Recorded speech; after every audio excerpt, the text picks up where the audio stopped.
সাংবাদিক ইলিয়াস, পিনাকি ভট্টাচার্য, মাহমুদুর রহমান, এরকম আরো অনেক ব্যক্তিকে, সেলিব্রিটিকে জামাত ইসলামী যেন নমিনেশন দেয় সে আহ্বান জানাচ্ছে। আপনারা আপনাদের মন্তব্য জানাবেন, বিষয়টা কেমন হয়। সরলভাবে যদি দেখি যে বিষয়টা তো হিট, তোলপাড় সৃষ্টি হয় এবং জনমত, রাজনীতি, পারসেপশন মুহূর্তের মধ্যে ঘুরে যাবে।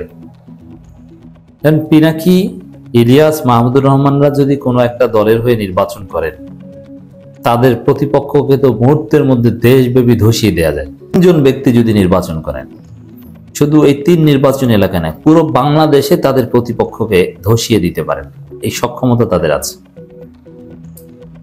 তো জামাতের অনেক লোকজন ইমোশনাল হয়ে বলছেন যে তাদের নমিনেশন দেওয়া হোক। তবে এই ইমোশনের পিছনে যুক্তি, একটা সিদ্ধান্ত নিয়েছে যে শেষ মুহূর্তে তাদের প্রার্থী তালিকায় বড় ধরনের পরিবর্তন এনে তারা চমক দেখাবে শেষ মুহূর্তে, এবং কেন্দ্রীয়ভাবে জামাত আনুষ্ঠানিকভাবে তাদের প্রার্থী তালিকা ঘোষণা করবে। এখানে বিশিষ্ট অনেক সাংবাদিক থাকবে, জামাত বিভিন্ন সোর্স স্পষ্ট করেছে। এখন বিশিষ্ট অনেক সাংবাদিককে যদি জামাত নমিনেশন দেয়, তো বাংলাদেশে পরিচিত সাংবাদিক কে আছে যিনি জামাতের নমিনেশন পেতে পারেন এবং এমপি হতে পারেন? হতে পারে জনাব ডক্টর মাহমুদুর রহমান। এটা জনগণের প্রত্যাশা। কিন্তু মাহমুদুর রহমান স্যার নির্বাচন করবেন কি করবেন না, ইটস আপ টু হিম। এবং তারা নিজেরাই আলাদা রাজনৈতিক দল করবেন কিনা, বা নির্বাচন না করে এই নিরপেক্ষ গ্রাউন্ড থেকে ন্যারেটিভ নির্মাণ অথবা প্রেশার গ্রুপ হিসেবে কাজ করাটাই জরুরত কিনা, অথবা সরাসরি ক্ষমতা আসতে পারলে প্রেশার গ্রুপ হওয়ার কি দরকার, তাই আমি বিশ্বাস করি জাতির বৃহত্তর স্বার্থে যেটা সেটাই হবে। তবে এখানে আমার এই বিশ্লেষণে এটা একটা পার্ট থাকবে যে তাদের প্রেশার গ্রুপ হিসেবে কাজ করা উচিত না সরাসরি নির্বাচনী রাজনীতিতে আসতে পারে। এরপরে সাংবাদিকদের নমিনেশনের প্রশ্ন আসলে জামাতের নমিনেশন নিতে পারে এবং যোগ্য হেভিওয়েট সবার আগে আসবে মাহমুদুর রহমানের নাম। সাংবাদিক ইলিয়াস এই মুহূর্তে মেইন স্ট্রিম ওই রকম সাংবাদিক না, যে কোনো টিভিতে বা পত্রিকার সম্পাদক এরকম না, তবে বাংলা এডিশন চালান এবং সব সাংবাদিকদের আব্বা। যত টিভি সাংবাদিক দেখেন তারা তাদের যে সোর্স, তাদের যে ইনভেস্টিগেটিভ ক্যাপাসিটি, কিসের ক্যাপাসিটি, কি করবে। জামাত তাদের চাইতে এই সাংবাদিক ইলিয়াস একা তাদের চাইতে বেশি হ্যাডম রাখেন। তার যে প্রভাব এখনো ডিসি অফিস, এসপি অফিস, বিভিন্ন জায়গায় ইলিয়াস ফোন করলে, ইলিয়াস ইনভেস্টিগেশন করতে গেলে যে একটা তাসির, বা ইলিয়াস যদি কোনো একটা বিষয় ইনভেস্টিগেশন করে সেটা প্রচার করে, তার চ্যানেলে আপলোড করে দেন। ওইসব যমুনা টিভি, অমুক টিভি, তমুক টিভির চাইতে ব্যক্তি ইলিয়াসের প্রভাব অনেক। দিস ইজ রিয়ালিটি, আপনি মানেন আর না মানেন। ইলিয়াস একটা কথা বললে সমাজকে যেভাবে নাড়া দেয়, রাষ্ট্রকে যেভাবে নাড়া দেয়, ইলিয়াসের ইনভেস্টিগেটিভ রিপোর্ট পুরো প্রশাসনকে যেভাবে নাড়া দেয়, বাংলাদেশের কোনো সাংবাদিক, কোনো টেলিভিশন চ্যানেল রিপোর্ট ওইভাবে নাড়া দেয় না। This is true. অতএব সেখানে ইলিয়াসকে মনোনয়ন দেয়, এগুলো আসতে পারে। আমিরে জামাতের সাথে যুক্তরাষ্ট্রে বসে মিটিংও করেছেন, অনেক কিছু পরিবর্তন হয়ে যেতে পারে। অনেক বিরাট বিরাট সাংবাদিক তারা হঠাৎ করে রাজনীতিতে এসেছেন, দায়িত্ব নিয়েছেন, এটা হয়েছে। বৃহত্তর প্রয়োজনে সাংবাদিকতা ছেড়ে ক্ষমতার প্রশ্নে,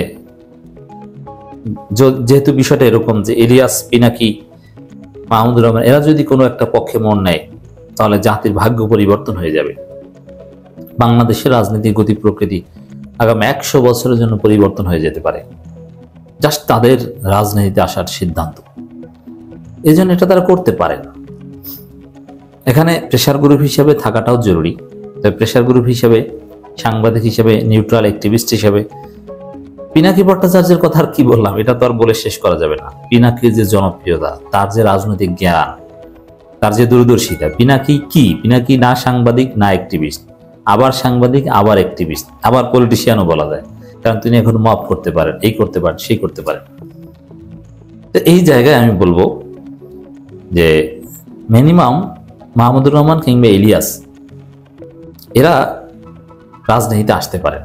আর পিনাকি এইভাবেই থাকুক। পিনাকির মতো একজন লোক সাইজ করার জন্য দরকার আছে, অথবা পিনাকি এইভাবে থেকে কাউকে সমর্থন দিক এবং কারো বিরুদ্ধে কাজ করুক।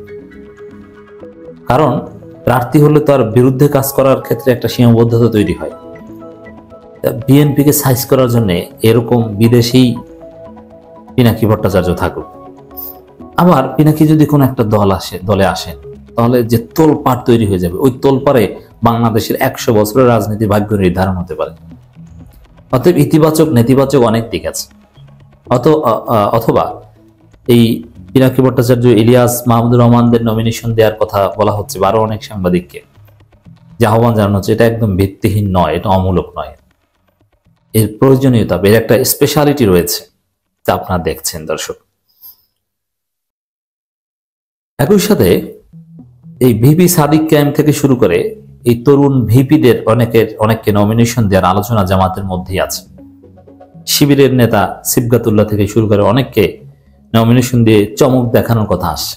অনেকে বলছেন জামাত ভিপি সাদিক ক্যাম্পদেরকে নিয়ে চমক দেখাবে। দর্শক, আবার সাবেক ভাইস চ্যান্সেলর, সাবেক সিনিয়র পুলিশ অফিসার, সাবেক ডিআইজি টাইপের কয়েকজনকে, সেনা অফিসারও তো এমনিতেই অনেকে আছে, আরো কয়েকজনকে নমিনেশন দিয়ে জামাত একটা চমক দেখাতে পারে, এইসব কথা জামাতের বিভিন্ন সোর্স বলছে। তবে সাবেক কয়েকজন বিশ্ববিদ্যালয় ভাইস চ্যান্সেলর তারা থাকবেন। এরকম কিছু পরিবর্তন, এরকম কিছু চমক আসবে। তবে ছাত্রদের মধ্য থেকে যে কোনো একজনকে প্রার্থী করা যেতে পারে, সবাইকে না। এজন্য ঢাকা 8 আসনে শরীফ ওসমান হাদী শিবির না, কিন্তু জামাত তাকে সমর্থন দিতে পারে, যেহেতু এই ইনকিলাব মঞ্চের সাথে জোট হয়ে শিবির সব জায়গায় ছাত্র সংখ্যা নির্বাচন করছে। সাদিককে আমরা যে অঙ্গনে কাজ করছে, ওই অঙ্গনে তাদেরকে আরো দরকার। এবং সিবগাতুল্লাহও না, এখানে এই তরুণদের মধ্য থেকে সাদিককে আমরা নির্বাচনী প্রচারণায় ভূমিকা রাখবেন। অলরেডি কিন্তু দৃশ্যপটে এসে গেছে। অধ্যাপক মিয়া গোলাম পরোয়ারের এলাকায় তার প্রোগ্রামে গিয়েছেন। এরকম বিভিন্ন জায়গায় যে তরুণদের জাগিয়ে তুলুন, এটাই হওয়া উচিত এবছরের কাজ। আর নির্বাচনে সাদিক ক্যাম্পদের বন্ধু বা সমমনা বা সাদিক ক্যাম্পদের সাথে একটু সিনিয়র শরীফ ওসমান হাদী এই শিবির না, কিন্তু পুরো এই প্রজন্মকে, এই গ্রুপকে রিপ্রেজেন্ট করতে পারে। জামাত যদি তাকে ঢাকা 8 আসনে সমর্থন দিয়ে দেয়, that's it, Sharif Osman Hadi hit, এবং তার মাধ্যমে অনেক কাজ করাতে পারবে এবং ভালো ছেলে। এবং হ্যাঁ, তার স্বাতন্ত্র্যবোধ থাকবে, কিন্তু জামাত জোটের প্রার্থী এই হিসেবে করতে পারে। তবে সাদিক ক্যাম্পদেরকে নির্বাচনী প্রচারণায়, বাংলাদেশের ভাগ্য নির্ধারণে, যে বাংলাদেশে কি চাঁদাবাজা জিতবে না বাংলাদেশপন্থী সৎ মানুষ জিতবে, এটা ঠিক করতে সাদিক ক্যাম্পদেরকে কাজে লাগাতে পারে। এটাই হবে একটা চমক। তো দর্শক, বাংলাদেশে জামাত ইসলামী রাজনীতিতে আগামী নির্বাচন কেন্দ্রিক একটা মহা চমক আসছে।